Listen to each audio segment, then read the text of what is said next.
अवधूत चिंतन श्री गुरुदेव दत्त श्री स्वामी समर्थ. माझ्या चॅनलमध्ये तुमचं सगळ्यांचं मनापासून खूप खूप स्वागत, आभार.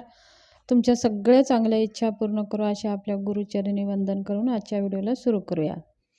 चला तर मग आज आपला विषय आहे भागवत एकादशी आणि कार्तिक महिन्यातली ही भागवत एकादशी आणि ही शेवटची एकादशी.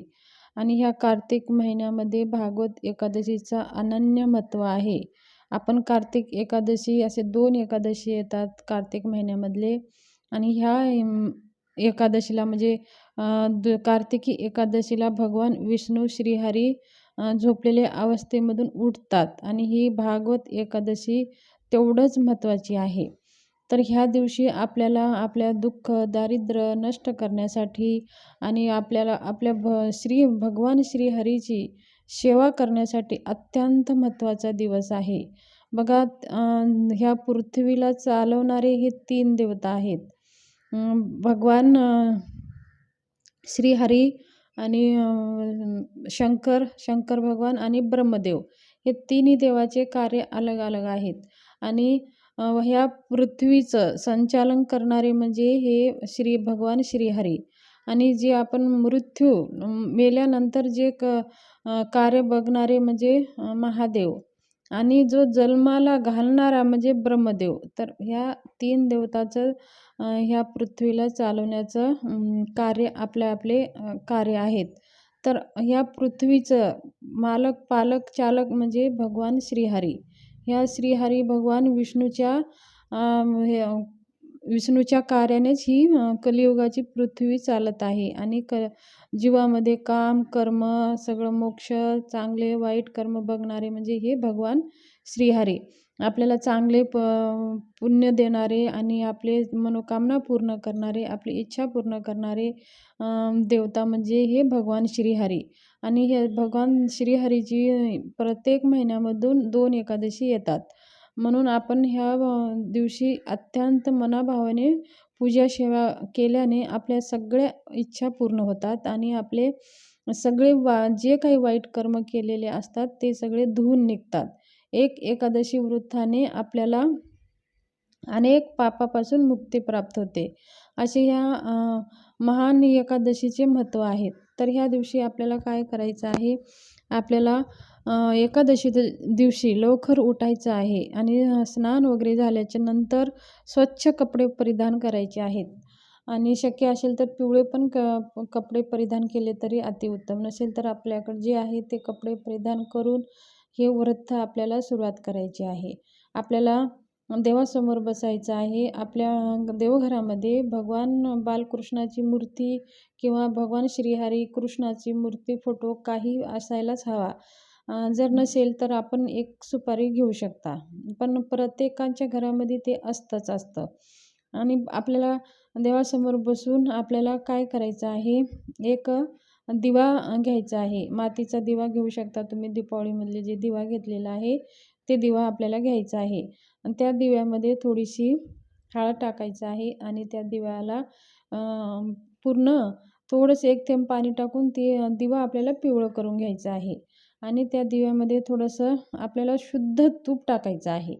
हे भगवान श्रीहरी माता लक्ष्मीला प्रसन्न करण्यासाठी आणि भगवान श्रीहरीची आणि माता लक्ष्मीची कोणतीही पूजा करताना, कोणत्याही देवी देवतांची पूजा करताना आपल्याला तुपाचाच दिवा लावायचा आहे. आणि मग आपल्याला त्या दिव्यामध्ये 1 वात घ्यायचा आहे, त्याची 2 वाती करायची आहेत. त्याच्यामध्ये 2 विलायची आणि 2 लवंगा टाकायच्या आहेत. आणि आपल्याकडं असेल तर केसरची 1 कांडी आपल्याला त्याच्यात घालायची आहे. असा आपल्याला तो दिवा बनवून घ्यायचा आहे. मग आपल्याला घरामधली जे काही भगवान बालकृष्णाची मूर्ती असेल तर ताम्हनात घ्यायची आहे. फोटो असेल तर स्वच्छ पुसून घ्यायचा आहे. भगवान श्रीहरीचा फोटो असेल तर स्वच्छ पुसून घ्यायचा आहे. मग भगवान बालकृष्णाची मूर्ती आपल्याला ताम्हनात घ्यायची आहे. 1 तुळशीपत्र अर्पण करून आपल्याला ओम नमो भगवते वासुदेवाय नमः, ओम नमो भगवते वासुदेवाय नमः म्हणून आपल्याला पंचामृत, दही, दूध, पंचामृत तुम्हाला माहितीच आहे. दही, दूध, साखर, मध आणि तुपानं पंचामृत बनतं. मग ते पंचामृत बनवून घ्यायचं आहे. आणि अगोदर ओम नमो भगवते वासुदेवाय म्हणून पाण्यानं स्नान घालायचं आहे. मग नंतर पंचामृतानं स्नान घालायचं आहे आणि आपण ओम नमो भगवते वासुदेवाय नमः ह्या मंत्राचा जप करतच राहायचं आहे. मग नंतर आपल्याला अजून स्वच्छ पाण्यानं आंघोळ घालायचं आहे भगवंताला आणि नंतर थोडंसं गरम पाण्यानं आंघोळ घालायचं आहे.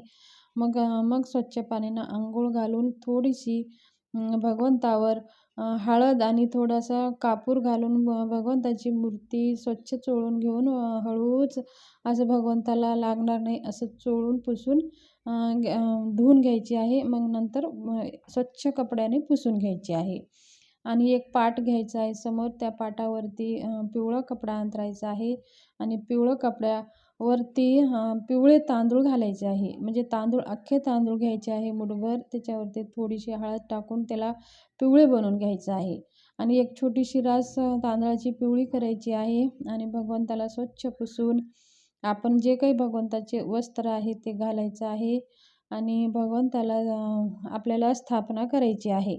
मग स्थापना झाल्याच्या नंतर आपल्याला काय करायचं आहे, जो आपण ते दिवा बनवलेला आहे ते दिवा प्रज्वलित करायचा आहे आणि भगवंताची आता पूजा करायची आहे. आपल्याला भगवंताला अष्टगंध लावायचा आहे. हळदी, कुंकू, अक्षदा आणि तुळशीपत्र. भगवंताला आवर्जून तुळशीपत्र अर्पण करायचं आहे आणि नारळ, खडीसाखर, फळं जे काही आहे, जे फळं आपल्या घरामध्ये आहे, नारळ, खडीसाखर असेल तर ते पण अर्पण करायचं आहे आणि फुलं, हार असं घालून आपल्याला मस्त भगवंताला सजून घ्यायचं आहे.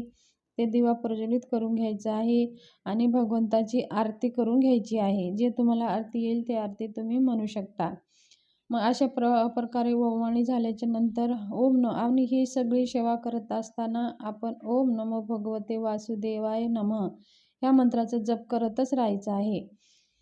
आपली पूजा पूर्ण संपेपर्यंत आपल्याला हे जप करत राहायचं आहे. पूजा वगैरे झाली, आरती वगैरे झाल्याच्या नंतर आपल्याला भगवंताला विनंती करायचं आहे. भगवान श्रीहरीला, माता लक्ष्मीला विनंती करायची आहे, हे माता लक्ष्मी माझ्या घरामध्ये सुख आणि शांती, धन दौलत प्राप्त हो आणि फक्त पैसाच मागायचा नाही देवाकडे. देवाला धन मागायचं. धन म्हणजे आरोग्यरूपी धन आणि सुखरूपी धन आणि त्याचबरोबर घरामध्ये आनंद समृद्धीरूपी धन. आपल्याकडे पैसारूपी धन जर आला तर जर आपल्याला आरोग्यरूपी धन नसेल तर ते पैसारूपी धनसुद्धा आपल्याला काही त्याचं सुख प्राप्त होत नाही. तर आपल्याला आरोग्यरूपी धन, आपलं आरोग्य चांगलं राहावं हे सुद्धा आपल्याला एक धनच आहे. भगवंताला अशी विनंती करायची आहे. त्या दिवशी उपास करायचा आहे. जर उपास करत नसाल तरी पण आपल्याला अशीच पूजा करायची आहे आणि उपास करत असाल तरी पण करायची आहे. जर उपास करत नसाल तर आपल्याला त्या दिवशी भात आवर्जून टाळायचा आहे. भात आपण खाऊ नये. आता ही सेवा झाल्याच्या नंतर आपल्याला ह्या दिवशी संक्षिप्त भागवत पारायणाचं एक पारायण आपल्याला करायचं आहे. बघा, ह्या दिवशी भगवान श्रीहरीची अत्यंत उच्च कोटीची सेवा म्हणजे संक्षिप्त भागवत पारायण हा 700 श्लोकी हा ग्रंथ आहे. हे स्वामी समर्थ दिंडोरी परने स्वामी समर्थ केंद्रामध्ये तुम्हाला सहज उपलब्ध होऊन जाईल. बघा, हा ग्रंथ आपण का वाचावा? हा मूळ ग्रंथाची कोणत्याही विषयी वगळलेलं नाही. जो मोठा ग्रंथ आहे त्याच्यात सगळं काही ह्याच्यात दिलेलं आहे, पण हा छोटा ग्रंथ आहे. माणसाने बघा कोणकोणते ऋण घेऊन येतात. मनुष्य देव ऋण, ऋषी ऋण, पितृ ऋण आणि मनुष्य ऋण आणि भूत ऋण हे 5 ऋणे घेऊन माणूस जन्माला येत असतो आणि हे सगळे ऋण आपण फेडता आपल्याला खूप काही त्याचा त्रास होतो. पण जर आपल्याला पितृऋणातून मुक्त जर नाही झालो तर आपल्याला प्रखर पितृदोषाचा त्रास निर्माण होतो. मग आपल्या कुटुंबावर पाहायला भेटतं बघा, खूप काही त्रास होतो. मुलं होत नाही किंवा झाले मुलं तर चांगले होत नाही किंवा त्या संतांमध्ये खूप काही अडथळे येतात आणि लग्नामध्ये सुद्धा अडथळे येतात. अशा वेळेस आपल्या घरावरती पितृचं दोष आहे. तर हे पितृदोष आपल्याला नष्ट करण्यासाठी, नाहीसे करण्यासाठी हा ग्रंथ अत्यंत उपयोगी आपल्याला ठरणार आहे.